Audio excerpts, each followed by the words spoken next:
A woman tests positive for arsenic poisoning just in time to save her life. But others before her weren't so fortunate.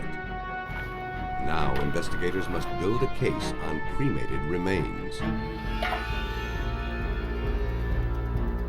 Doctors watch helplessly as a man wastes away and dies. Detectives diagnose it as murder. And unless they can stop it, it may be going around. A young woman is killed in a tragic riding accident, but a series of subtle clues leads investigators to believe that this tragedy was really no accident. Most victims are poisoned by someone they trust, done in by a fatal lapse of judgment, but it only takes investigators a whisper of suspicion to detect a taste of poison.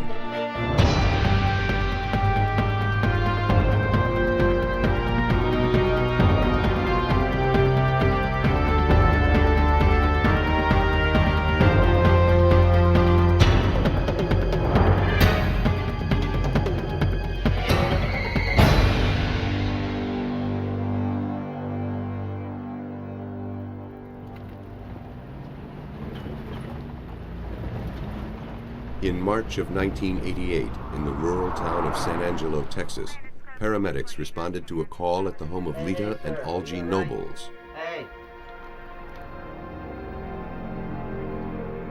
Lita told the paramedics that she and Algie had both been suffering from a stomach flu. Algie had refused to go to the hospital. 3 days after the onset of his symptoms, Lita found Algie unconscious. Paramedics pronounced him dead. Lita Nobles had been nursing her sick husband for months. He'd been in a car accident that should have claimed his life. With a shattered jaw, he could only eat baby food. About time. What kind of garbage is this? Algie's convalescence was far from peaceful. He and Lita fought like cats and dogs. All the time. Well, you just don't know what it's like having a... Despite the tension, he seemed to be making a swift recovery. Lita wasn't faring as well. The stress of tending to her quarrelsome husband aggravated her ulcers. She lived on antacids. 2 months after Algie's death, a close friend, Tim Scoggin, brought Lita to the hospital. She complained of extreme fatigue, vomiting, and stomach pains. She had lost a large amount of blood.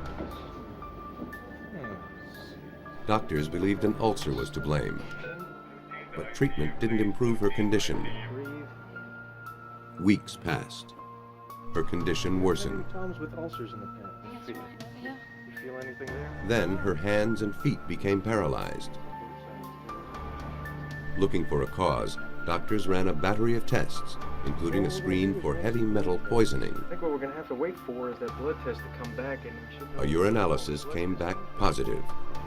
Lita Nobles had arsenic in her body. The Texas Rangers were contacted. Investigator George Frazier's first job was to eliminate environmental contamination as the source of the toxin. When we first started the investigation, all that we knew was that there was presence of arsenic in the body of Lita Nobles. So in the process of elimination, to find out where she got this poison, we tested her water well. Her house was on a water well. Arsenic is a poisonous metal found naturally in the earth. Because it is an element, it can't break down. But its atoms can combine to form other compounds. A little arsenic has a lot of killing power. In rural Texas, it was once used as a cotton defoliant. Through runoff, it could contaminate a water supply. Samples from the Nobles' home were taken and tested. The well was clean.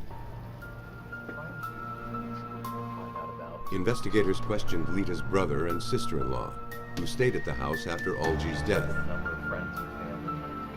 Neither of them suffered any symptoms, even though they had eaten all of their meals there. And yet, during that time, Lita grew progressively sicker, suggesting she'd been repeatedly exposed to the arsenic. As investigators eliminated every possible source of accidental contamination, they came to one grim conclusion. Lita Nobles hadn't been randomly poisoned. She had been targeted for murder. Someone wanted her to die. Are you using Investigators questioned her about who might want her dead. Well, nothing to speak of except what's out in the garage, insecticides and things like that. She pointed the finger at her deceased husband. Our first suspect in Lita's poisoning was Algie, because she felt like they were an older couple, and they had a lot of times that they just quarreled and bit at each other, seemed like all the time. And she first told us that if she had been poisoned, he did it. And so we had to eliminate him as a suspect, even though he was already dead. To find out whether Algie had had a hand in his wife's illness, detectives needed to know whether she'd been poisoned before or after his death. The victim's hair, they believed, would answer that question. Arsenic stays in hair and fingernails long after it has left the bloodstream.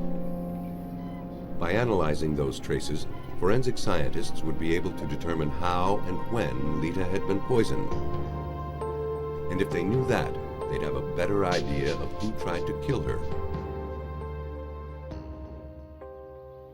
At Texas A&M University, research chemist Dennis James uses a nuclear reactor to determine the precise amount of trace elements in a given sample.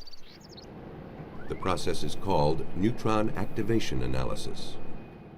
Neutron activation analysis is capable of testing for a lot of different types of materials. Some of those are poisonous and some of those aren't.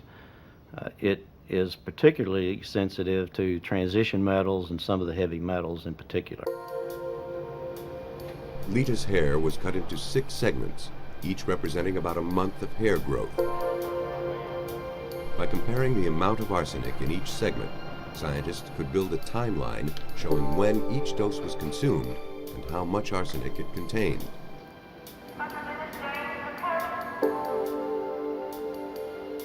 The canister containing the samples is shuttled to the core. There, it is exposed to nuclear energy for 6 hours, during which time some of the elements in the samples absorb subatomic particles and become unstable.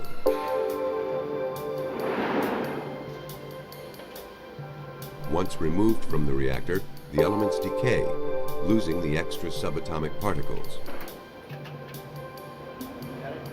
As they do so, they emit a distinct burst of energy called a gamma ray. Using a gamma ray detector, technicians look for arsenic's signature emission. By comparing the readings from the hair snippets to that of the control samples, they can calculate the concentration of arsenic in each sample. Each snip of Lita Noble's hair, progressing from tips to scalp, showed an increasing amount of arsenic. Lita's dosage had gradually increased over at least 6 months. By administering moderate amounts of arsenic over that length of time, the killer had inadvertently given Lita a tolerance for the poison, which he tried to overcome with a whopping dosage shortly before Lita was hospitalized. The poison had been administered after Algie was buried. He couldn't have been the culprit, but he may have been a victim.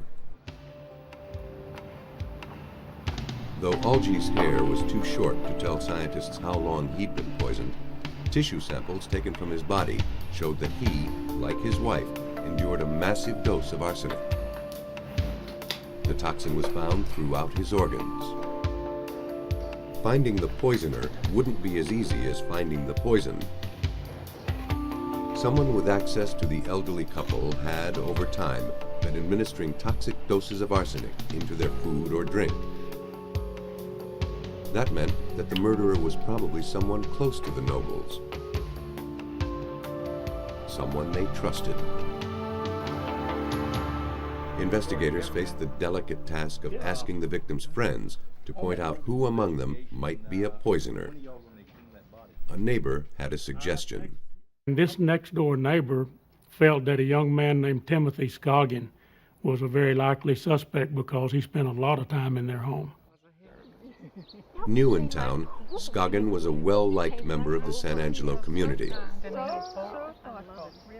Best known for his skill as a porcelain painter and his willingness to help the town's senior citizens with errands and odd jobs. That's very nice. Short stroke. He was a mortician by trade, but appeared to be doing well in a series of business ventures. It looks beautiful. And he loved to make himself useful. Among the elderly people he helped were Lita and Algie Nobles. Shortly after befriending them, he had purchased their air conditioning business. Although he was chronically behind in his mortgage payments, Lita's faith in this surrogate son never wavered. After Algie's death, Lita had relied heavily on him. To Frazier, Scoggin fit the profile of a poisoner. First of all, he had motive. He owed the victims $100,000. Secondly, he had access to the Nobles' home. Finally, he had his victims' undying trust.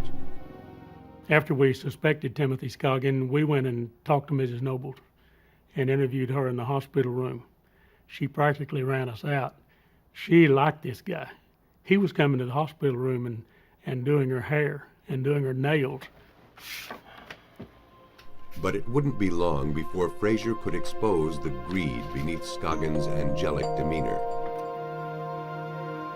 He learned that during the time of Lita's hospitalization, there had been a lot of suspicious activity in her bank account.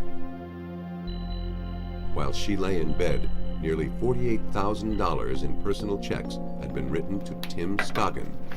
Suspicious for a woman who had no use of her hands. She has these rubber bands and braces on her hands and couldn't sign her name if she wanted to.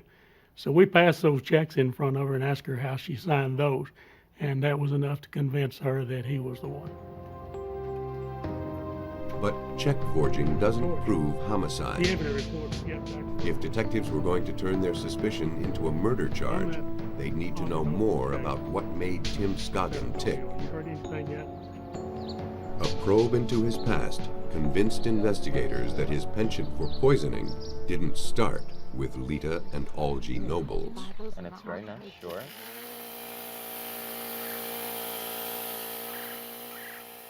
Investigators learned that before moving to San Angelo, Tim Scoggin had lived with two elderly sisters who had died suddenly within days of each other. Scoggin boasted he'd probably be inheriting a small fortune from these deceased aunts. Well, thank you very much.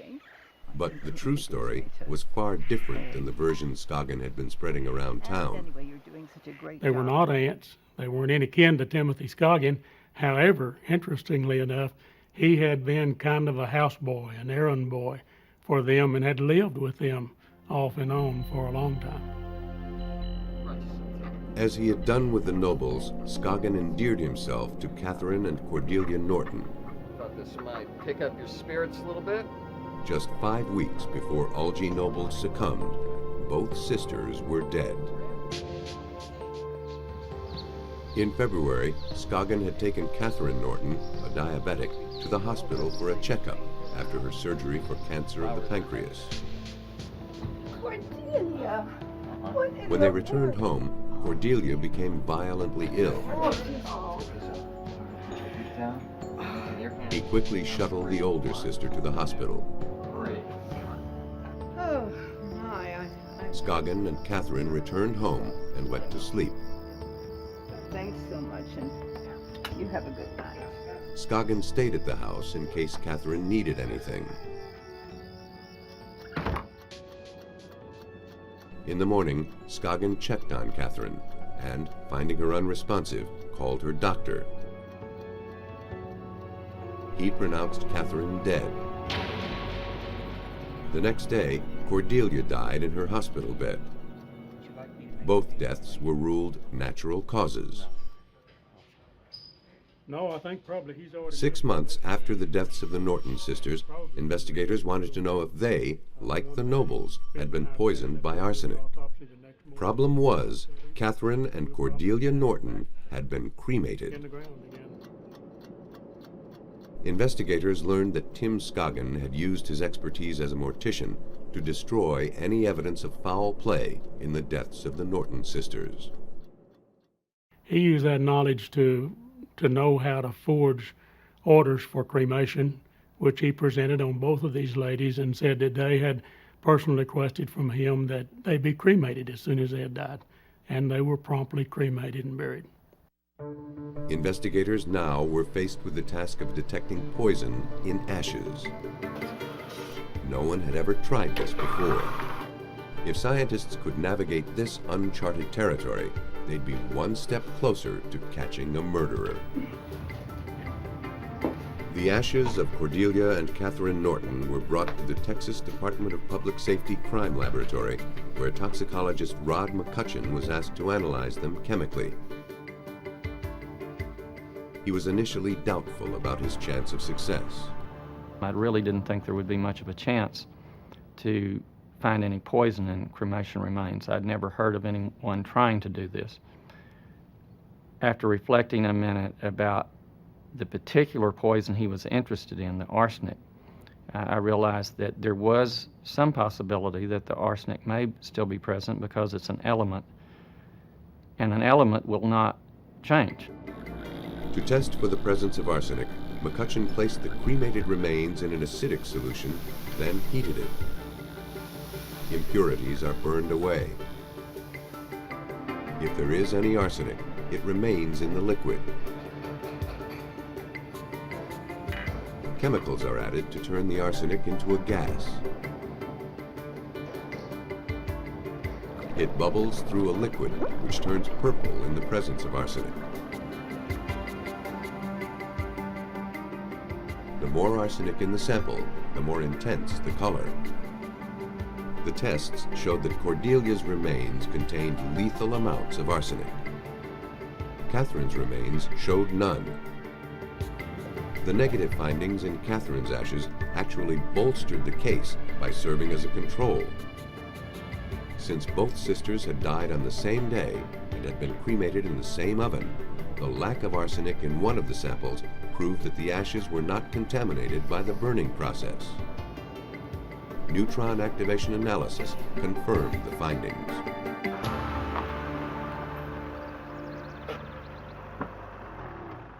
Detectives began their pursuit of Scoggin by seeing if he had purchased arsenic. They visited the local grocery store. There's nobody in there, Farm. Can I help you? Yes. Here, Tim Scoggin's love of familiarity would strike against him. The clerk told detectives that he remembered Scoggin buying a large amount of rat poison shortly before any of the victims died. The primary ingredient of rat poison is arsenic. Investigators deduced that Scoggin had mixed the poison with products that he knew only his victims would eat: Algie's baby food and Litazat acid. Since he regularly delivered their groceries, he could have mixed up the rat poison before bringing them over. To test their hunch, investigators searched the Nobles' cabinets and refrigerator.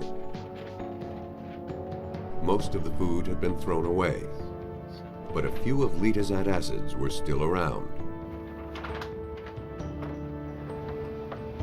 A single bottle of the medicine tested positive for arsenic. Based on the scientific evidence, law enforcement was ready to take Tim Scoggin into custody.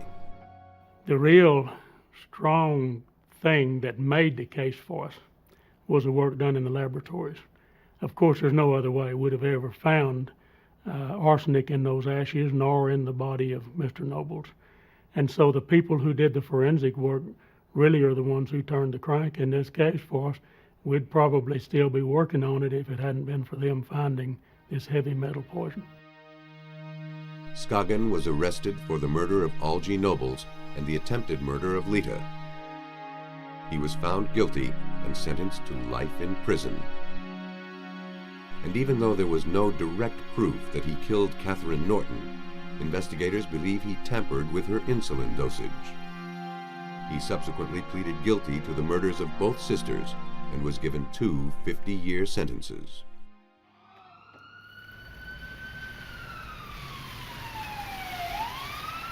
The horrifying truth is that poisoners often get away with their crimes, at least for a while.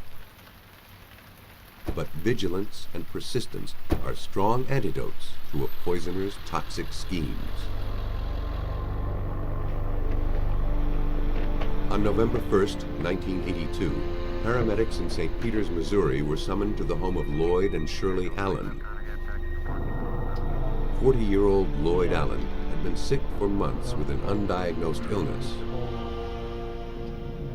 That morning, his wife said, he became violently ill, then lost consciousness.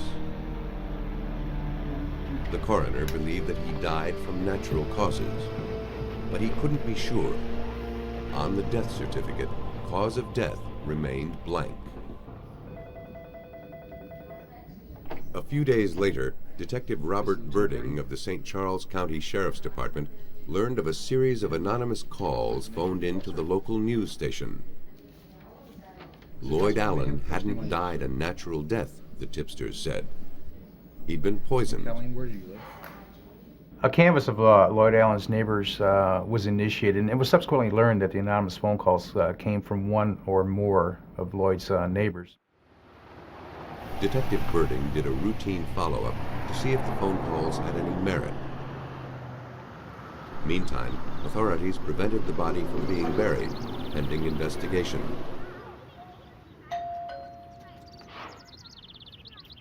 Hi, ma'am. I'm Sergeant Birding of the St. Charles County Sheriff's. The neighbors told police that the timing of his illness was suspicious. Lloyd's health and behavior changed drastically after his new wife and her daughters moved in. To investigators, these neighborly observations didn't seem like much at first, hardly the kind of information to hang a murder investigation on. But they prompted police to ask more questions about the Allen family.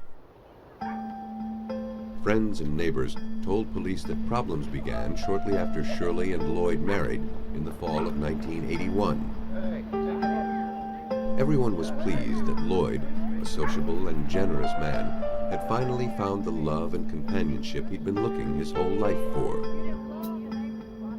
It was his first marriage, but Shirley's fourth.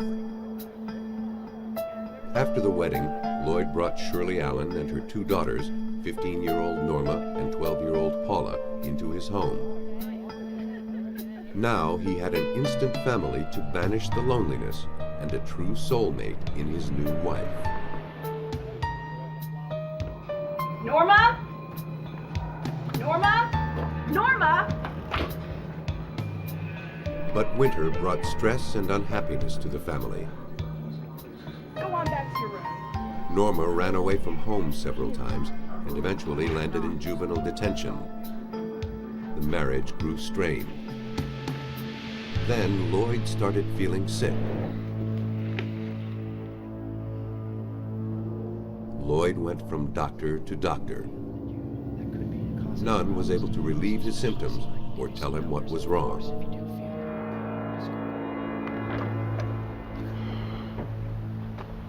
He tried to work around the house and yard, but was too weak to complete any of his projects. Detectives learned that Shirley tried to boost his stamina with an iron supplement drink, but it didn't help. As he grew sicker, he began keeping him away from other people. Suspicions began to center around Lloyd's new wife. Drink some more. The neighbors related to us that she was segregating him from neighbors. He wouldn't be seen out very much. He wouldn't be able to acknowledge their hellos and their gestures of greeting because of his poor health. And it appeared to them that Shirley was concealing Lloyd. Then, finally, she cut him off entirely. A neighbor had come to pick up a wheelbarrow he'd loaned to Lloyd. Concerned about his friend's diminished health, he urged Lloyd to seek another doctor. The conversation was cut short when Shirley arrived. She ushered the neighbor out and later filed a trespassing complaint against him. Shirley's behavior seemed odd, but investigators couldn't hang a murder case on neighborhood gossip. Birding needed to discover a motive. He did. Shirley was the beneficiary of a $25,000 life policy. And we also learned that she was the beneficiary of Lloyd's will, which had recently been changed. It is only natural for a wife to be named as her husband's beneficiary. But it was the timing, not the payoff, that gave detectives pause. Lloyd's health began to decline just days after signing the papers. That was something to go on, but not much. It didn't provide the kind of firm foundation detectives required to move forward. Birding hoped that an interview with the suspect would reveal something more, but he was met only with stock answers. Of course, she gave us some exculpatory statements that Lloyd Allen's death was of natural causes. He's being treated by a variety of physicians for a variety of illnesses that she described to us as depression. There was a litany of medications in the home that she said that he was taking for his treatment. The fact remained that the victim had continued wasting away with no apparent cause and no evidence of disease. Mrs. Allen was still a suspect. She had motive and opportunity. But investigators had no clues, no witnesses, and no idea what killed Lloyd Allen.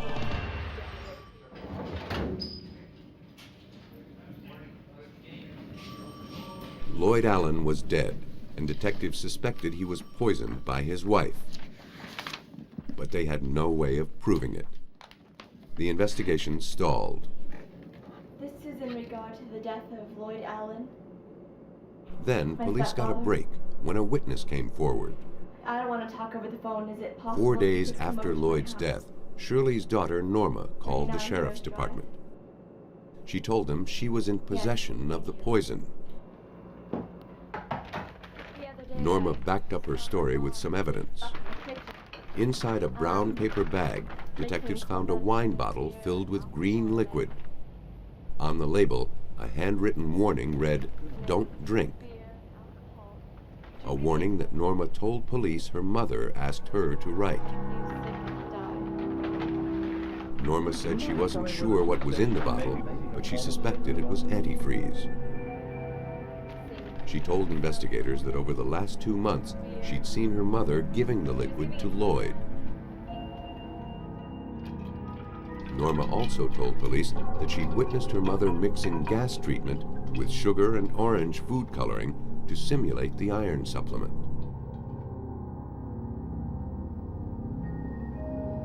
On the day of his death, Norma said, Shirley poured him a dose of pure antifreeze and forced him to drink it. Maybe we should call a doctor.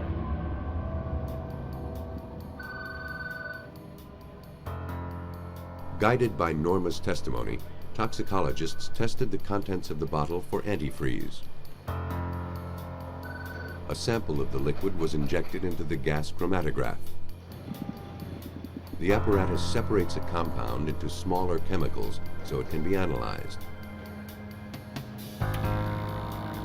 Each chemical is displayed as a peak on a graph. The resulting peak was a match for antifreeze, known chemically as ethylene glycol. According to toxicologist Christopher Long of St. Louis University, antifreeze with its sweet taste is a subtle, stealthy killer. The victim might never even realize he's drinking himself to death. Antifreeze would produce something like having a drink of alcohol. But as far as a burning sensation or anything to warn you, no, it wouldn't. So it'd be the same as maybe if you had a little taste of beer or something like that, only without the flavoring. So you might get just a slight change in how you feel, but nothing really noticeable. But over time, antifreeze is deadly. As it is metabolized by the body, it produces toxins that raise the acid level of the blood.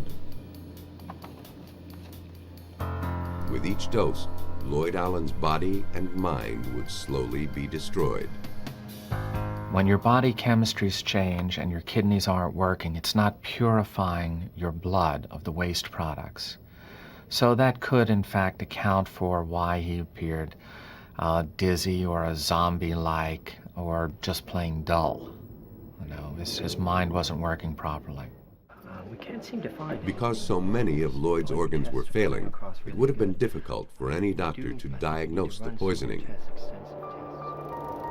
In the final stages, even if Lloyd knew that the woman he loved betrayed him with poison, he would have been too weak to protect himself and too confused to plea for help.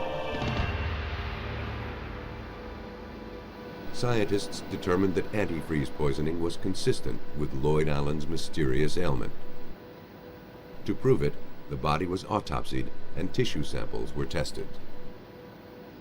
His liver, kidneys, and brain contained crystals formed by the breakdown of massive quantities of ethylene glycol. It was consistent with long-term consumption of the liquid. The coroner ruled Lloyd's death a homicide by ethylene glycol poisoning. Detectives had found their poison. Now they had to be sure about the poisoner. Well, Norma was a troubled teenager who'd been at odds with her mother for years. The possibility remained that she had poisoned Lloyd herself to frame her mother. After a series of interviews, that theory was quickly discounted. Norma was truly fond of the victim and had nothing to gain by his death. With the evidence in hand, police arrested Shirley Allen. They were able easily to construct their case against her. A $25,000 life insurance policy gave her the motive to kill her husband. The spiked wine bottle gave her the means.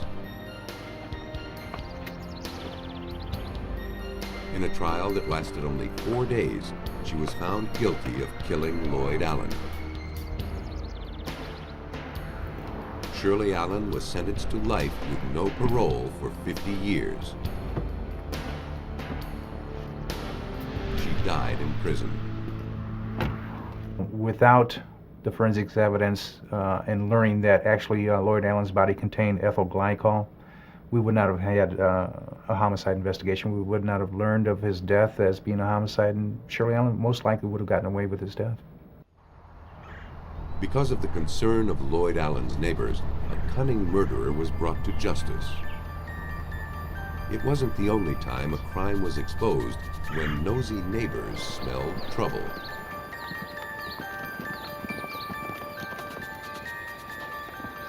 It was a summer evening in 1980 when David Davis sped to his neighbor's house in Hillsdale, Michigan, pleading for assistance. Davis told his neighbor that he and Shannon, his wife of 10 months, had been riding when her horse reared, sending her tumbling. She had struck her head on a large rock. Injured, but still conscious, she sent him for help. The men arrived to find Shannon Davis unresponsive. Her head was bleeding. Her skin had a bluish cast. They rushed her to the hospital.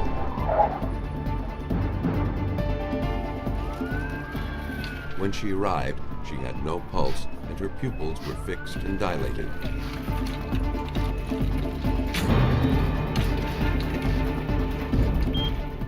Technicians attempted to resuscitate her, but failed. Doctors determined that she had died of a head injury from the fall. Case closed. But not for long. 2 months later, the incident came to the attention of Michigan State Police Detective Don Brooks. Brooks had heard that Davis's neighbor had refused to let the case die. The death was ruled to be an accident, but the circumstances were such that he felt this was probably a murder case. Suspicion took root in the neighbor's mind the day after the death, when he revisited the scene. He noticed that the branches of a nearby tree were marred by 2 circular bruises, suggesting that horses had been tied there.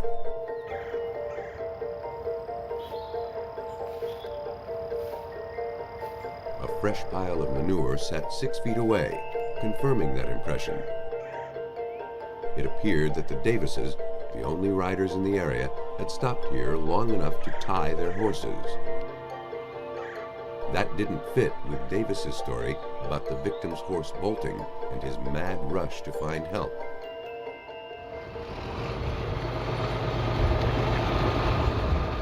The neighbor, Dick Britton, was also a family friend.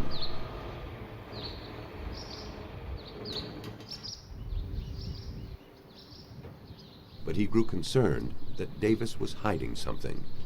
First, I felt guilty thinking that way. I kept thinking, well, I got to be wrong. But this went on for quite a while, and you just keep thinking, and things just didn't add up, didn't make sense. Shannon and David had been married for only 10 months before the accident, wed after only a 7-week courtship. It was love at first sight. After their marriage, Shannon came to live on Davis's farm. He taught her how to ride. To Britton and the victim's family, the account Davis had given didn't fit with the way he'd seen Shannon riding just minutes before the accident.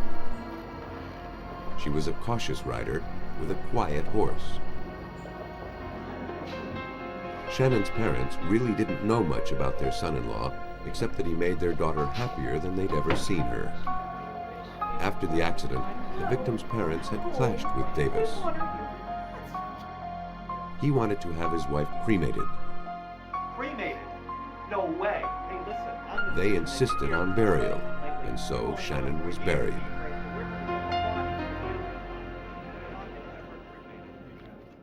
Double indemnity. At the hospital, Davis told Shannon's family that he had no life insurance for her. The other will benefit by receiving the other. Honey, don't you think that's a little too much? But they learned that weeks before her death, the newlyweds had signed a policy. I have a contract for each of you to Now, Davis was preparing to collect on it. With double indemnity for accidental death, Davis stood to gain more than $300,000. The family believed that provided 300,000 reasons for Davis to plan a murder. To investigators, it merely looked like a grieving family trying to blame a tragic accident on the victim's new husband.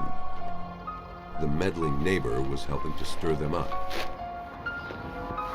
Fueled by their suspicions, Shannon's family and Britton urged authorities to reopen the case. 1 month after her death, the victim's body was exhumed. The examination clearly showed a fatal brain injury and bruises consistent with a fall from a horse. A routine drug screen was also conducted, but the physical damage was so compelling that the case was closed a second time, even before the drug screen was completed.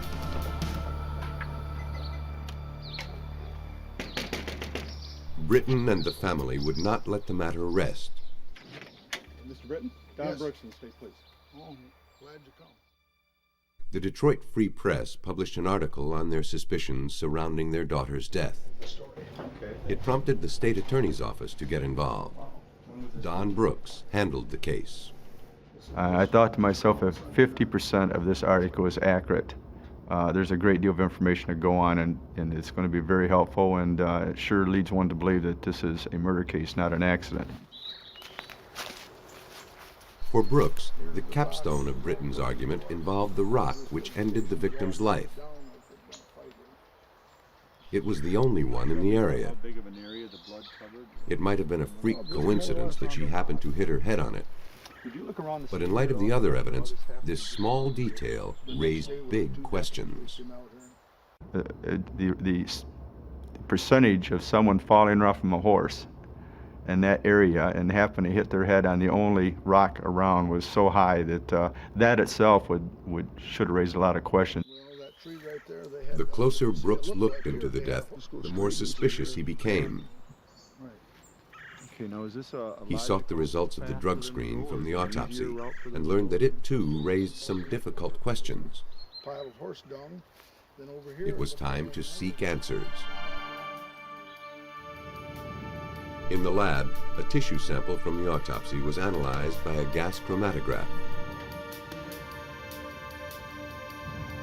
Every substance creates its own peak of a specific length at a specific point. These peaks are called the retention time of the substance. The chromatograph showed a strange chemical in the victim's tissue that matched nothing in the lab's database. No one knew what it was, but before they could pursue it, the case was closed again, and the mystery was buried with the victim. Still convinced that Shannon was murdered, her family pinned their hopes on this mysterious peak, pressuring investigators to study it further. Technicians toiled for weeks, but couldn't identify the compound. They ruled out instrument error. They simulated the conditions of embalming and burial on sample tissues to see if the victim's tissue was contaminated after death. No matter what they did, they couldn't isolate the chemical. All they knew was that there was something in the victim's body that shouldn't have been there. And they had no idea what it was. 4 months after the tragic horseback riding fall that ended Shannon Davis's life, grave suspicions swirled around the so-called accident. Based on the questionable crime scene, the insurance money, and the curious lab results, Brooks was convinced that foul play was involved in the victim's death. Now he had to prove it. You put it all together, and it was very obvious to me that this was a murder case. He set his crosshairs on the victim's husband, David Davis. But Davis had moved to Florida. Investigators had no choice but to watch him go. Though the circumstantial evidence was heaped against him, there was no solid proof that he lied about the accident.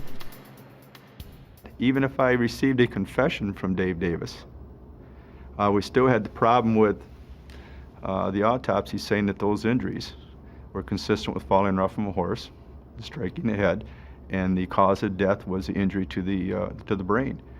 So that became the challenge of the medical community at that point. The case teetered on the mysterious chemical peak. Uncovering its relationship, if any, to the victim's death was the last chance detectives had to foil what might otherwise prove to be the perfect crime. Unable to determine what the compound was, Brooks reviewed the other facts of the crime. What he couldn't figure out was how the victim could have been unlucky enough to have struck that solitary rock. Brooks mulled various scenarios over with his colleagues, but none seemed to work. Then, a moment of inspiration struck, revealing a scheme that would tie up all the loose ends and explain the mystery chemical. If this young lady was paralyzed in some way, you know, her muscular system, her nervous system was paralyzed in such a way where she couldn't resist and he could create the injury he wanted. Investigators believed that the victim was immobilized before her head was intentionally struck against the rock. They began searching for a chemical that would fit a killer's criteria. A drug that could immobilize quickly, then leave little trace.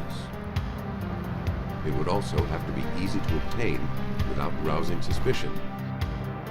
What could it be, and where would they find it? Since Davis lived on a farm, it was likely that he had access to compounds designed for animals. Detectives interviewed one of the vets employed by Davis.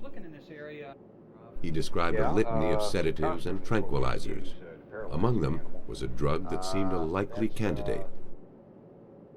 Succinylcholine is a powerful muscle relaxant. In humans, it can paralyze the respiratory system in seconds. Because it breaks down into chemicals naturally found in the body, SCH is considered a nearly perfect murder weapon, one that wouldn't show up in a gas chromatograph. At Brooks's request, toxicologist Tom Carroll of the Medical College of Ohio tested it anyway. So I immediately went over to our pharmacy, got some succinylcholine, and was able to put it onto the gas chromatograph, and it had the exact same retention time as our unknown peak. Bingo. We thought we had something. To confirm the results, the chromatograph was recalibrated and the SCH retested a total of 5 times. Each time, the results were identical. But for absolute confirmation, the tissue samples had to be tested on the more sensitive mass spectrometer to see if the chemical could be isolated that way. The samples were sent to 2 labs for fine-tuned analysis. Unfortunately, neither of the mass spectrometers could distinguish the chemical in the victim's tissues. Carroll took the SCH and the tissue samples to Stockholm, Sweden, where scientists were experimenting with methods to analyze chemicals very similar to SCH. Shannon's tissues were tested in the spectrometer there. The initial results were disappointing. Test after test failed to reveal the chemical. If they couldn't find it, then Davis would have committed the perfect crime. Carroll wouldn't allow that to happen. Investigators pressed on. The precision that made the spectrometer so sensitive also made it temperamental. After scores of attempts, a tiny adjustment to the temperature of the equipment brought hard-won success. Boom. We had found it. And I mean, you talk about a celebration. This was some hooping and hollering that you never believed. From there on out, it was simply a matter of doing more extractions, getting all the data necessary. We were now able to identify it in the tissues. Now, investigators had to determine how the chemical was introduced into the victim's body. More than a year after her death, the victim was re-exhumed and a new autopsy performed to look for a likely site of injection. It revealed extensive bruising on the left. These injuries told of a hard fall. The right side was uninjured, except for 2 curious marks, one on her shoulder, one on her wrist. These 2 bruises represented the faint tracks of a killer's needle. They had been overlooked before because no one suspected that a needle was used in the crime. As investigators prepared their findings, they thought their long struggle was over.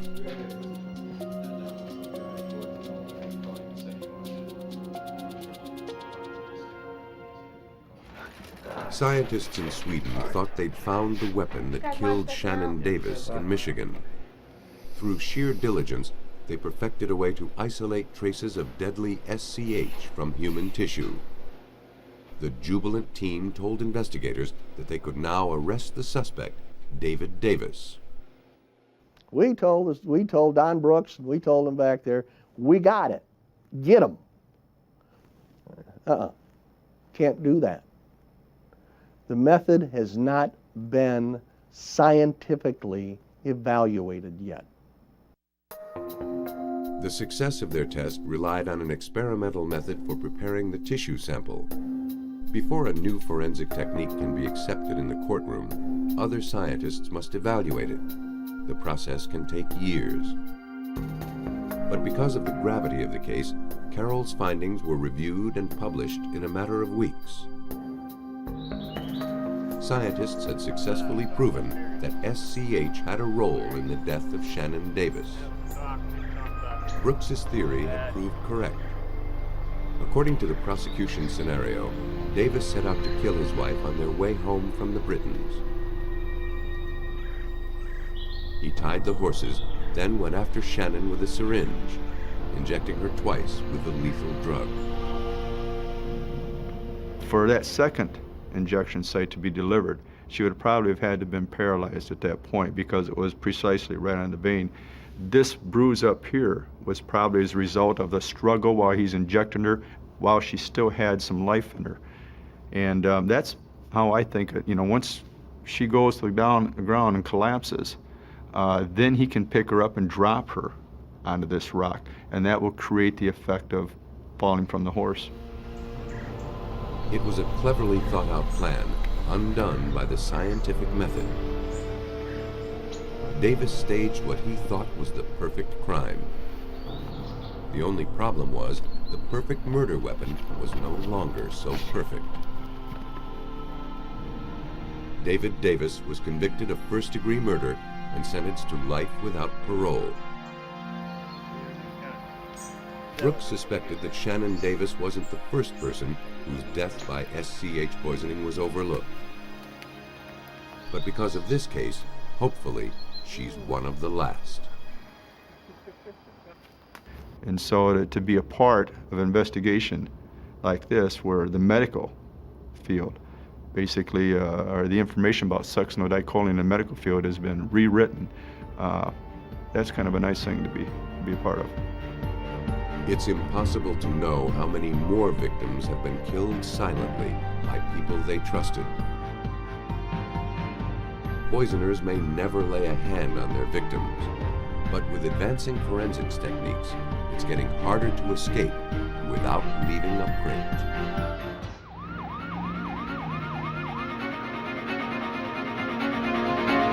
A young electrician suffers an agonizing death. The victim's hair may determine whether it was a job-related poisoning or a deliberate act of murder. The wife and mother-in-law of a police officer die from apparent heart attacks just weeks apart. A paper trail leads to a possible double homicide and a bizarre double life.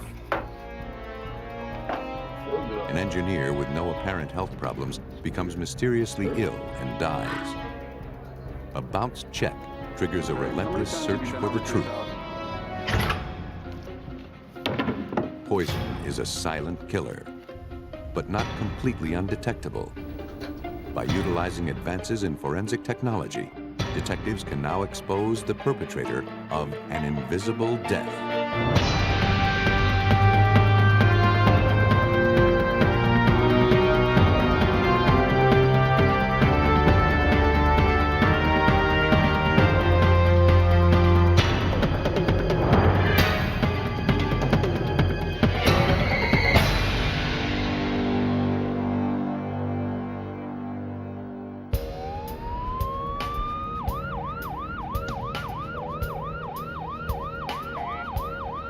On the evening of September 7, 1991, paramedics were called to the home of Robert and Joanne Curley in Wilkes-Barre, Pennsylvania.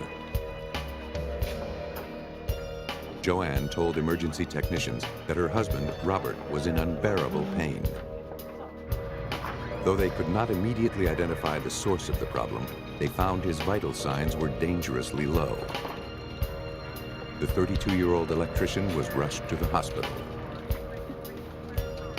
Doctors there were already familiar with Robert Curley. They had treated him for a rare nerve disease just a few days earlier. At that time, Curley complained of pain in his hands and feet, as well as hair loss and severe nausea. Now, the escalation of Curley's symptoms caused them to reconsider their diagnosis. The hospital's neurologist quickly ordered new tests, this time for exposure to toxic chemicals. 2 weeks later, doctors confirmed that Robert Curley was suffering from exposure to thallium, a toxic heavy metal. Thallium, a naturally occurring element, was widely used in pesticides until the early 1970s, but was banned from widespread use after researchers determined that exposure to concentrated amounts could be deadly. Its use is now restricted to industrial purposes. Forensic toxicologist Dr. Frederick Reeders explains the effects of thallium poisoning. It's a nerve poison, and it starts out very often with burning feet, and then you start getting ascending paralysis. You know, you can't walk, and then eventually you can't use your arms. Then your eyes start to droop, and your neck starts to go, and then your brain and your heart and everything goes. So it's a very insidious poison.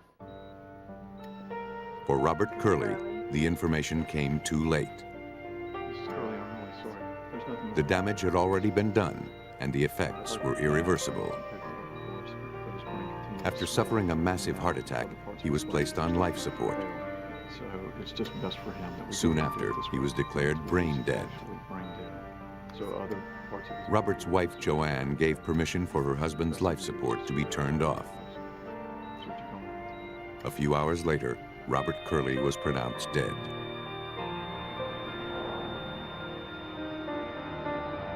The official cause of death was cardiopulmonary failure due to thallium poisoning.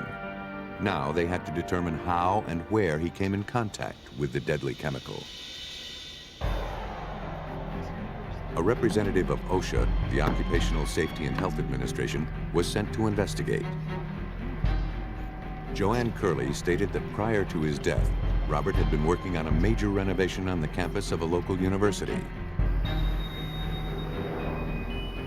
That sounds good. Soon after he began the job, Curley complained to co-workers of flu-like symptoms. By the end of the first week, he could barely walk. He said his feet felt like lead. His colleagues noticed that he looked sweaty and red-faced. Robert Curley would spend the next month in and out of hospitals, going from one medical crisis to another. Maybe you should drink something. You need to eat something. It's been a long day. The facility where Robert Curley worked housed chemistry labs as well as rooms where chemicals were stored, including 5 containers of thallium salts.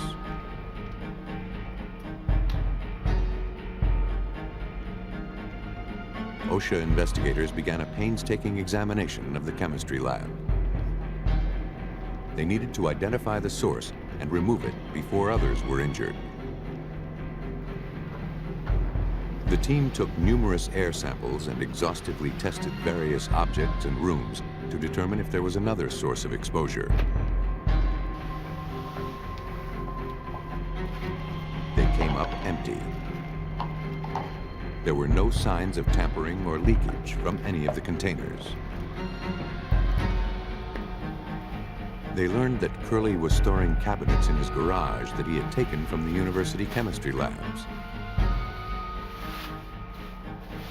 They searched his home, but found no traces of thallium on the cabinets. With no answers to explain her husband's death, Joanne Curley contacted a toxicologist at the hospital. She seemed terrified that she and her daughter might also have been exposed. She demanded that they be tested for thallium.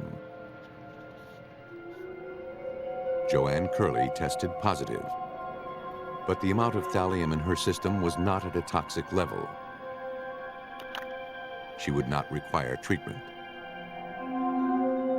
Her daughter had even smaller amounts in her system, about 10 times less than her mother. Robert Curley had over 900 times the lethal dose of thallium. Doctors insisted that the high levels of the toxic chemical could not have come through skin absorption. He must have ingested a fatal dose. The hospital passed the test results on to the police. After ruling out suicide, police concluded that the poisoning was no accident. Robert Curley had been murdered. But who would want him dead? Investigators needed to know every aspect of Robert's daily routine. As police collected items from the house, Joanne told detectives that her husband would routinely take a half-gallon thermos filled with iced tea to work with him each day. Chuck, if you don't mind, can you, Any tea left over at the end of the day was shared by the family that night at dinner. The half-gallon container was collected for future analysis. 2 other thermoses were also collected, one quart-sized and the other a pint size. Joanne told investigators that neither of these two containers had ever been taken to work by her husband. All of the items collected were sent off to the lab and tested. While waiting for the results, police continued their investigation. They spoke with Robert's fellow employees. There were over 150 tradesmen on the renovation team at the university. Since they all worked at the place where Robert got sick, they were all considered suspects. Police had to determine if any of them had a motive to kill Robert Curley. But no one seemed to dislike the electrician. Honey, come here. Let me show you something. I've got a great idea. Look at this. Robert's co-workers revealed that Joanne had recently come into a large sum of money. All these job materials, license fees, everything. That's it. Settlement that you're getting. She had been awarded over $1 million in a wrongful death suit after her first husband died in a traffic accident. We can do together. No, absolutely. The financial windfall was a source of friction. Robert wanted to use the money to start his own electrical contracting company. I've waited 6 months for that. Plus you wanted the yard to be Joanne made it clear she had no intention of bankrolling her husband's dreams. It's my money. Well, we can talk about that. We can't. It's my money, and you're not getting it. Investigators learned that as a result of Robert's death, Joanne stood to collect an additional $300,000 as the sole beneficiary of several insurance policies. The information was enough for police to put Joanne on the suspect list. But since she and her daughter had also been poisoned, it seemed unlikely that she was the killer. In the lab, examiners tested nearly 100 items taken from the Curleys' home. Only 2 of the items from the Curley home tested positive for thallium. The half-gallon thermos Robert took to work with him each day, and one of the smaller thermoses Joanne insisted never left home. For police, the findings were troublesome. Since thallium was found in a thermos Robert never took to work, there was no direct link between the poisoning and the university. Police began to suspect they had been looking in the wrong place for Robert's killer. The lab results were leaked and published by a local newspaper that was following the investigation.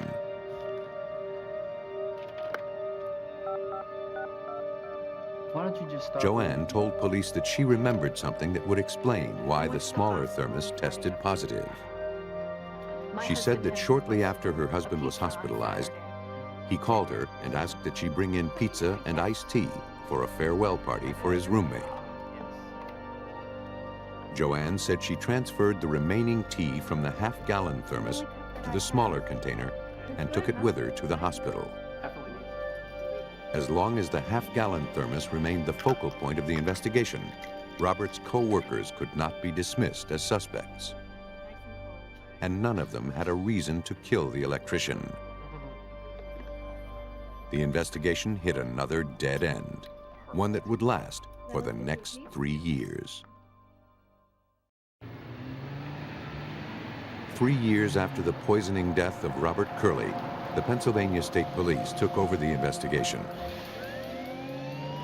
With no leads or suspects, investigators faced a challenge. Sergeant Dave Wondolowski was assigned to the case. The very first step, I made a determination that we were going to start right back from scratch, right at the very beginning, and treat this as if the crime had occurred yesterday.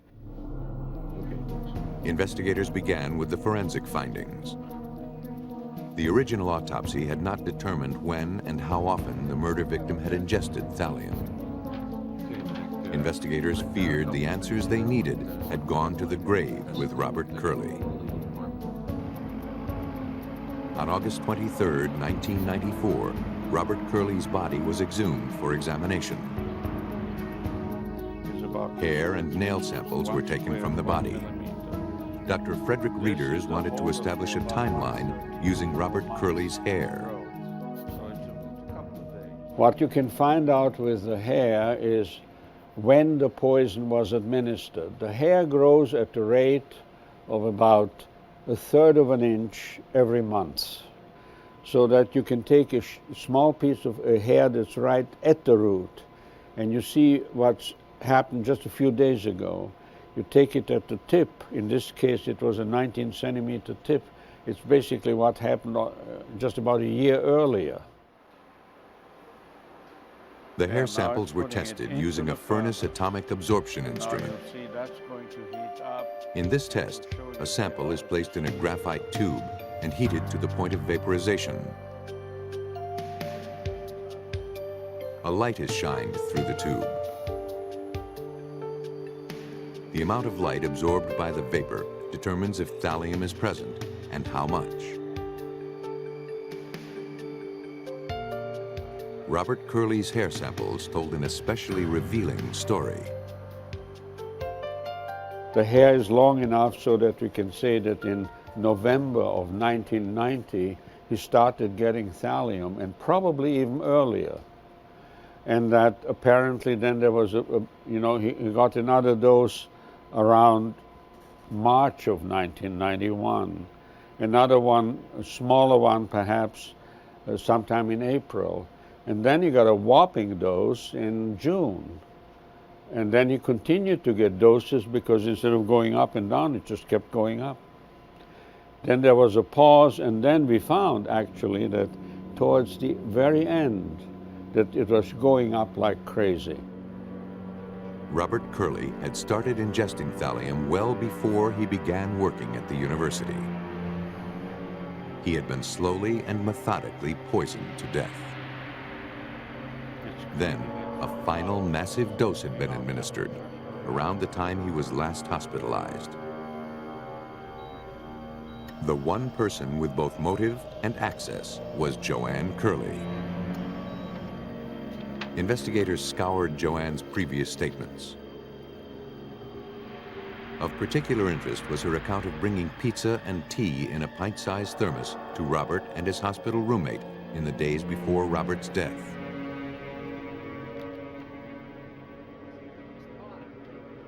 Investigators questioned the roommate, Richard Bonin. He gave them a very different story than the one Joanne had given a few years earlier. According to Bonin, neither he nor Robert had asked Joanne to bring them food or drink. Nor were they celebrating Bonin's departure, which did not take place for another 2 days. That night, according to his roommate, Curley's condition worsened dramatically. He was screaming in pain. Bonin summoned help. I think the next biggest one would be like a He distinctly thermos. recalled that Joanne served the iced tea in a large half-gallon thermos. Thank you so much. Police believed Joanne had administered the last fatal dose to her husband as doctors tried in vain to save his life. On December 12, 1996, Joanne Curley was arrested and charged with first-degree murder. As part of a plea bargain agreement, Joanne confessed. Only months after she and Robert wed, she realized that the marriage had been a mistake. Divorce was a possibility, but the thought of Robert's life insurance policy tantalized her. An old jar of rat poison she discovered in the basement seemed to be the answer. She could rid herself of her husband and net nearly $300,000 in the bargain.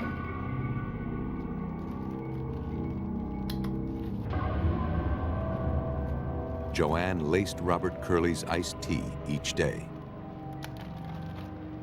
To divert suspicion, she administered a harmless dose to her daughter and herself. For a time, her cover-up and frequent diversionary tactics worked. Joanne Curley eluded police for over 5 years. According to Pennsylvania State Trooper Robert McBride, the forensic findings were invaluable. The forensics gave us a timeline and time periods when people or the murderer would have had to have access to him. And by that means, we were able to exclude other potential suspects. This wasn't really an investigation. Normally, an investigation starts and you zero in on a suspect. This was totally opposite. This was an investigation of exclusion. We went about eliminating people until we got down to one. Joanne Curley was sentenced to serve 10 to 20 years in the Pennsylvania State Penitentiary. Curley poisoned her victims slowly over time. While other killers aren't as methodical, the technique proves just as deadly. In this case, the names of the victims and killer have been changed. On January 30th, 1985, Patrolman Walter Wallace raced to Memorial General Hospital. As a veteran of the Roselle, New Jersey Police Department, he had often responded to medical emergencies. But this call was personal. The doctor informed Wallace that his wife, Beth, had collapsed and suffered a seizure. Is she on any medication whatsoever? Wallace was stunned. His wife was fine when he left for work that evening.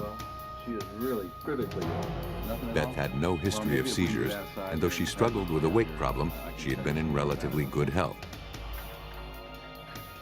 As Beth's vital signs rapidly failed, doctors could offer the patrolman little hope, She's not taking anything. She's dieting or anything. nor could they find an explanation for her symptoms. Is she on any medication? 3 hours later, Beth Wallace was dead. When we brought her in, we brought her immediately up. How do you know it was murder? Beth and Walter had been married for 24 years and had 3 children together. Beth's mother, Rose Parker, was living with them when the tragedy occurred. Because of the sudden and mysterious nature of Beth Wallace's death, the doctor requested an autopsy. Cause of death was determined to be cardiac arrest. A month later, tragedy struck the Wallace home again. Rose Parker suffered a massive heart attack. Paramedics worked frantically to stabilize her and swiftly transport her to the hospital. But it was too late. Shortly after her arrival, Rose Parker died.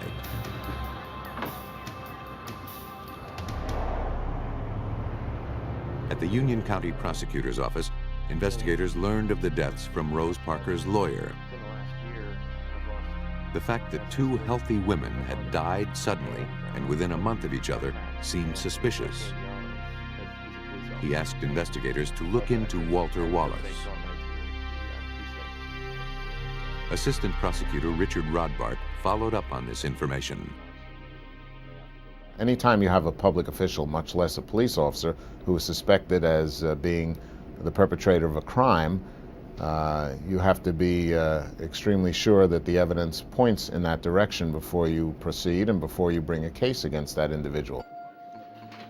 To rule out foul play, investigators contacted Dr. Reng Lang Lin, chief toxicologist for the state of New Jersey. An examination of the files showed that no toxicology testing had been done. Rose Parker's body, they quickly learned, would yield no clues. There had been no autopsy. She'd been embalmed and buried. But at Beth Wallace's autopsy, tissue samples had been taken. These were sent off for extensive toxicological testing. It would be 6 weeks before investigators would receive the results. Captain Edward Johnson requested Walter Wallace's personnel file from the Roselle Police Department. From its contents, a portrait of the man emerged. Wallace was an exemplary police officer. He was popular with his superiors and peers. Nothing in the file was out of the ordinary or raised suspicions. Captain Johnson read the file in its entirety, including Wallace's military discharge papers. It showed him to have won several important medals and listed a lot of combat service over in Vietnam. For whatever reason, I can't remember exactly what sparked it, but I was looking at it, and I was at first impressed by the record that this fellow had. Then there was something on the 214 that just didn't look right. Johnson contacted the U.S. Army to verify the record. His suspicions were confirmed. He never had any of those medals. He was never in Special Forces. In fact, we can't verify overseas service on the part of this man. So the 214 that was in the police department file was a forgery.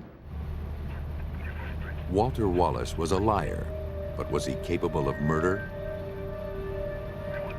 To find out, investigators would need to talk with the people who knew him best, his fellow officers. There is a certain difficulty, obviously, in investigating a police officer for a crime, because you have to go into his department, talk to people that he works with every day, and the more people you talk to, the more you're signaling where your investigation is going. Hi, Jeff. You got that file Investigators made a low-profile visit to the Roselle Police Department while Wallace was off duty. I'll get it back to you in a couple of days, okay? They didn't expect Wallace's colleagues to be forthcoming, but one officer surprised them. According to the officer, there was something perplexing about Walter's marital status. He suspected that Walter had married a woman named Jacqueline Deal while he was still married to Beth. Investigators wondered, was Walter legally divorced or living a double life? Through Beth's friends, investigators learned Walter was away from home a lot. He told Beth he was being treated at a VA hospital for exposure to Agent Orange. And that's why sometimes for a week or so he might be gone, or he might be gone for the whole weekend, and she's not going to see or hear from him, and she's not going to be able to get in touch with him because the ward that he's in over at the hospital doesn't have any kind of telephone. He was pretty, and for a while he was pretty good at juggling all of this. Investigators traveled to nearby Elizabeth, New Jersey to question Wallace's other wife. Thank you. Well, Jacqueline Deal confirmed that she and Walter had been married on November 2nd, 1984, 3 months prior to Beth Wallace's death. She said Walter had divorced his wife the summer before. Walter had brought over the divorce papers when it was final, and the two had celebrated. Investigators found the divorce decree among documents provided by Rose Parker's lawyer. Numerous irregularities made them question its validity. Investigators searched for the original divorce decree at the county courthouse. There was no record under the name of Wallace. They then searched under the case number, only to discover it belonged to somebody else's divorce. The case name clearly read Martin versus Martin, not Wallace versus Wallace. Police surmised that Wallace used his badge to obtain the Martins' divorce decree. Wallace altered the document in order to obtain a marriage license with Jacqueline. Investigators sent the document to the FBI lab for further analysis. They had caught Walter in another lie, and this one indicated a possible motive for murder. But investigators were perplexed. Why would Wallace fake a divorce and kill his wife rather than legally end the marriage? Looking for a potential financial motive, investigators scrutinized Beth's will. Walter stood to inherit everything, including the family house. But something about this document also caught the investigators' eye. The will was dated just 2 months prior to Beth's death. The timing seemed too convenient. Further investigation revealed the existence of an earlier will. Well, I was just In this looking at- version, Beth had left everything to her mother. She left only $1 to her husband. Investigators wondered if he had forged the second will and then killed his wife. The new will was notarized by a secretary in the Roselle Police Department. But she denied ever witnessing the will or affixing her seal to the document. The secretary noted that Wallace often worked at her unlocked desk. He could have easily used her notary seal to certify a document without her knowledge.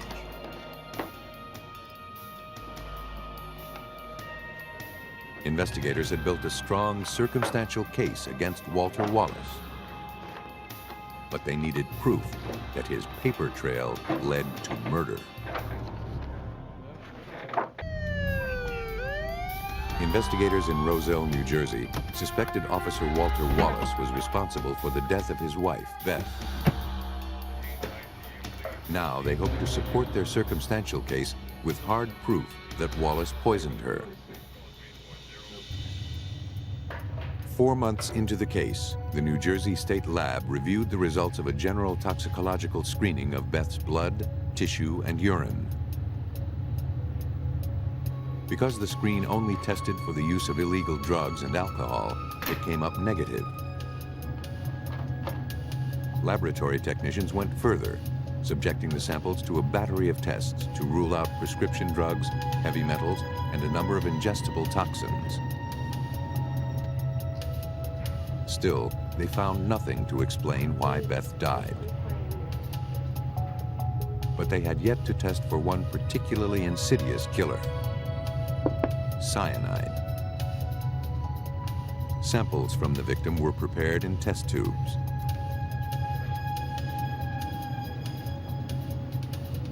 A color reagent was then added.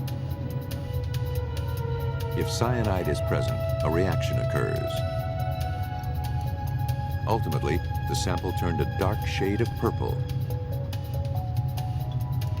Beth Wallace had cyanide in her system when she died.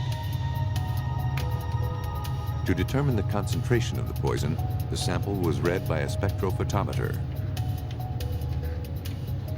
A lethal dose of cyanide is about 2.5 milligrams per liter. Results showed that Beth Wallace had nearly twice that much in her blood and more than 3 times that amount in her spleen.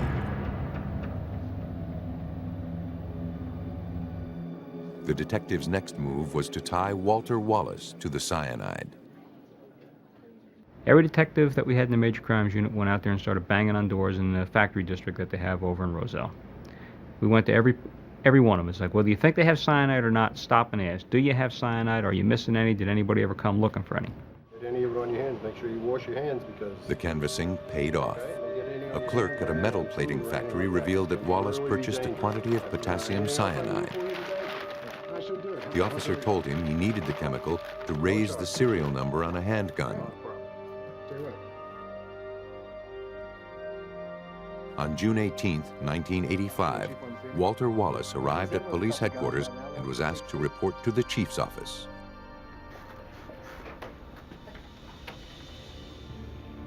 There, he was placed under arrest and escorted to jail.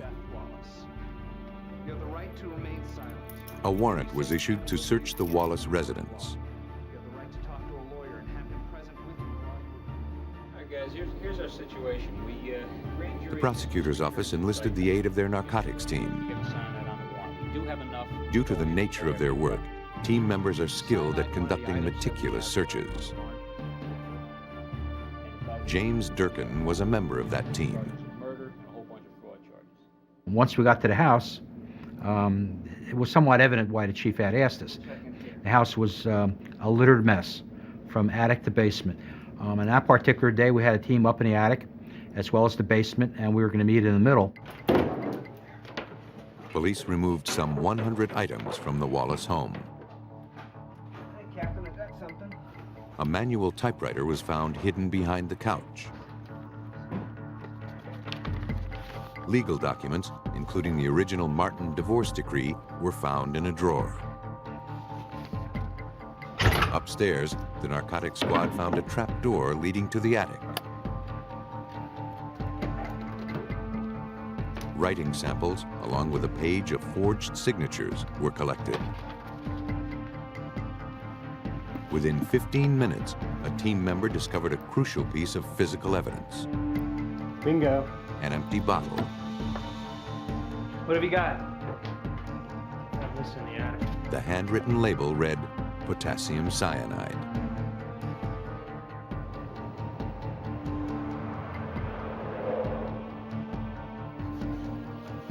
The items were examined in the laboratory, along with the divorce decree and will. A confiscated typewriter was found to have a spacing error consistent with the altered documents. More damaging, signatures on several of the papers were determined to be forged by tracing. Finally, cyanide was found in the bottle recovered from Wallace's attic. The label was in his handwriting. In May 1986, Walter Wallace was found guilty of bigamy and the first-degree murder of his wife.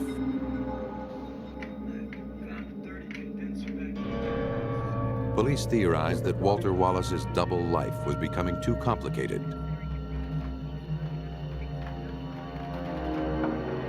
Instead of filing for divorce, Walter chose murder.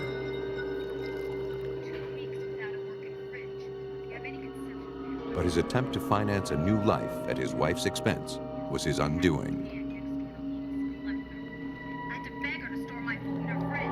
Wallace was sentenced to serve from 30 years to life in prison. He was never charged or tried for the murder of his mother-in-law, Rose Parker, due to lack of evidence. The secret life of Walter Wallace was motive for murder. For other killers, the motive is far less complicated. In this case, the names of the victim and killer have been changed. On July 17, 1991, Dana Jacobs awoke to find her husband, Larry, violently ill. This is a little different. It seemed like food poisoning. He had intense stomach pain with vomiting and diarrhea. What's your stomach feel like? When his condition hadn't improved by morning, she decided to take him to the emergency room. She stopped at the neighbors to drop off their children. You know, I have to take Larry to the hospital again. John Ballier was concerned. Larry had been in and out of the hospital for weeks with gastrointestinal problems. Yeah. Jacobs was admitted at Humana Suburban Hospital in Louisville, Kentucky. Doctors administered intravenous fluids to keep him from dehydrating. There was cause for concern. Although he displayed the classic symptoms of food poisoning, he did not respond to treatment.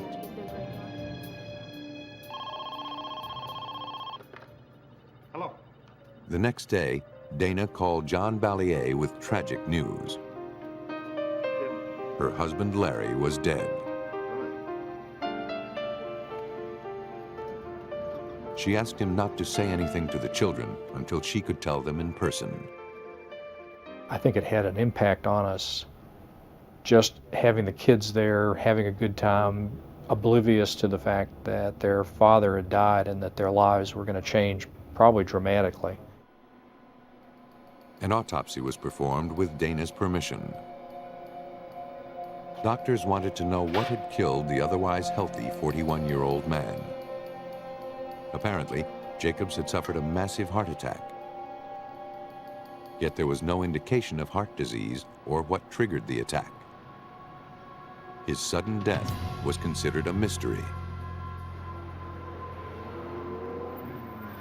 On Monday morning, John Ballier related the sad events of the weekend to his colleagues at the Commonwealth Attorney's Office. Picked them up, and of course the kids play together. Hey John, how are you? Shortly afterward, Ballier received intriguing news from a fellow attorney. Oh, man, it's terrible. His brother-in-law owned a chemical company. Dana Jacobs had been a recent customer. Fine, how you doing today? In fact, she came in the day her husband got sick. She purchased a chemical called colchicine. His brother-in-law only remembered the purchase because Dana's check had bounced. And his brother-in-law had called him complaining about the fact that this check had bounced.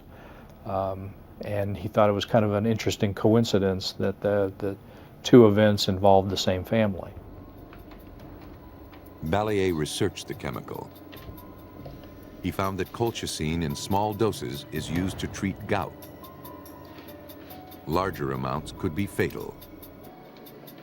He contacted Barbara Weekly Jones, Assistant Chief Medical Examiner for the Commonwealth of Kentucky. There is a fine line between therapeutic levels, meaning giving relief from gouty arthritis, and levels of the drug that can cause significant side effects. And the main side effects of this drug are nausea, vomiting, and diarrhea, which, when it reaches a bad, severe state, can cause death of an individual. Dr. Weekly Jones was aware that the general drug screen performed at autopsy would not reveal a specific toxin, such as colchicine. She prepared blood and tissue samples for further testing. She was not optimistic the test results would prove definitive. If Jacobs had ingested colchicine, it had probably been eliminated from his bloodstream prior to his death. Their only hope was to find traces of the chemical in specific organs. Because the gastrointestinal tract absorbs it, it gets partially metabolized in the liver and it gets excreted in the kidney. So those three organs would be the most likely areas to find any residual colchicine at the time of the autopsy. It would take 2 weeks to obtain the test results. Investigators would have to wait for the answer to a crucial question. Had Larry Jacobs been murdered? Larry Jacobs, a 41-year-old father of two, had died of a mysterious stomach ailment. John Ballier, Jacobs' neighbor and a Commonwealth attorney, was suspicious. He assigned Detective Pat Conkling of the Jefferson County Police Department to investigate. Ballier told Conkling that the dead man's wife had purchased a potentially lethal chemical called colchicine just days before his death. The detective's first order of business was a visit to the state medical examiner's office. The results of Larry Jacobs' toxicology test had finally come in. He had 160 nanograms per milliliter of colchicine in his system. More than enough to kill him. Go ahead and take a seat.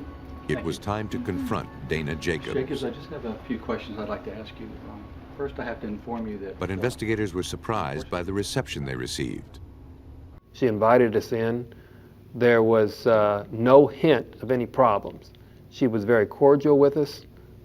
We never had the first bit of hesitation on her part of talking with us. She readily admitted to buying the colchicine.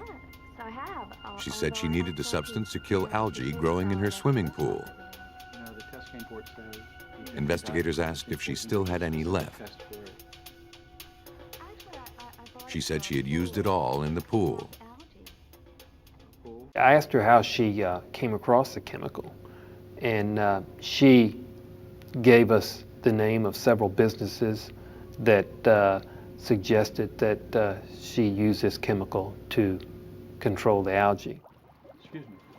Detectives contacted these businesses in an effort to confirm Dana's story. Well, certainly if I can help up with. No one remembered telling her that colchicine could be used to control algae. Colchicine what? In fact, most had never even heard of the substance. Investigators were at an impasse. They knew how Larry Jacobs died, but not why. Perhaps an examination of the couple's marriage would yield more clues. Investigators visited Larry's sister. She told police that the couple was in financial trouble as a result of Dana's compulsive spending. Family members had lent them thousands of dollars, none of which had ever been repaid.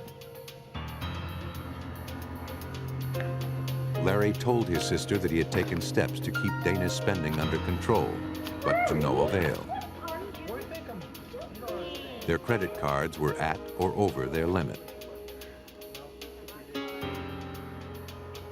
One of Larry's co-workers recalled having to lend him money on a business trip to pay for meals and a hotel room. The embarrassed engineer explained that he had neither cash nor available credit at the time. And there was insurance money.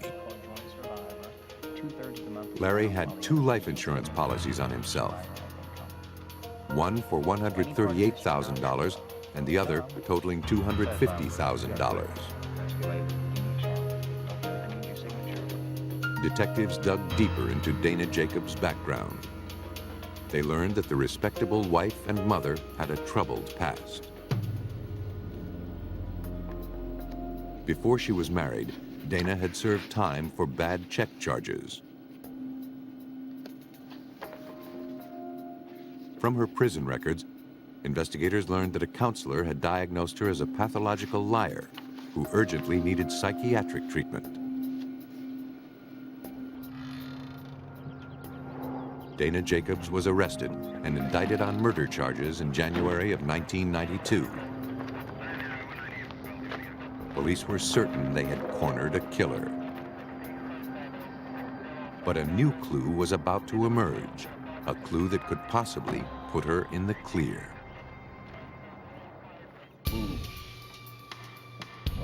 5 months after Larry Jacobs' death, his widow Dana was indicted for murder.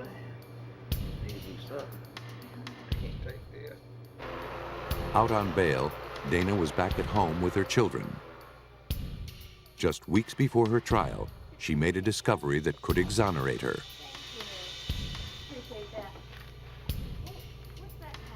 A suicide note from her husband. In it, he said the financial strain was too much to bear.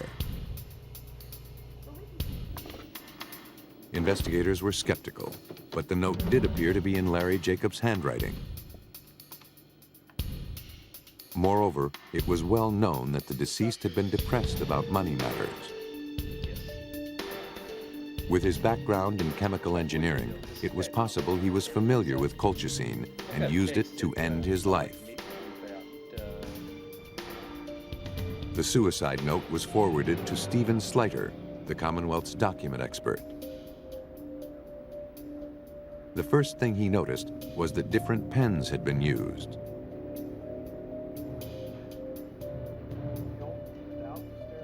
You'd have a paragraph or a sentence or two that's a fairly thin line, small point writing instrument, and then it would shift to a medium or a broad instrument for another word or 2 or 3, and back again. It quickly became apparent that the note had been created by cutting and pasting words and phrases from Larry Jacobs' writings. After it was pasted up, the close examination of the note showed that it had first been copied by passing it through a fax machine to produce a copy. In the 5.5 months following her husband's death, Dana Jacobs spent close to $200,000, half of the insurance money she'd collected. One of her first purchases had been a fax machine.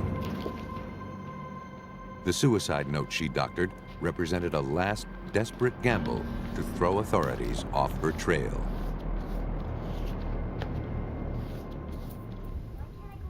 Another piece of damning evidence was provided by John Ballier's daughter. I know how she did it. Oh, that's not something you No, should say. Dad, I really do. I know how she did it. Sarah Ballier testified that she saw Dana Jacobs filling clear gel caps with white powder. Sure. Mrs. Jacobs told the girl that she was making vitamins to put into her husband's food. Well, can we go?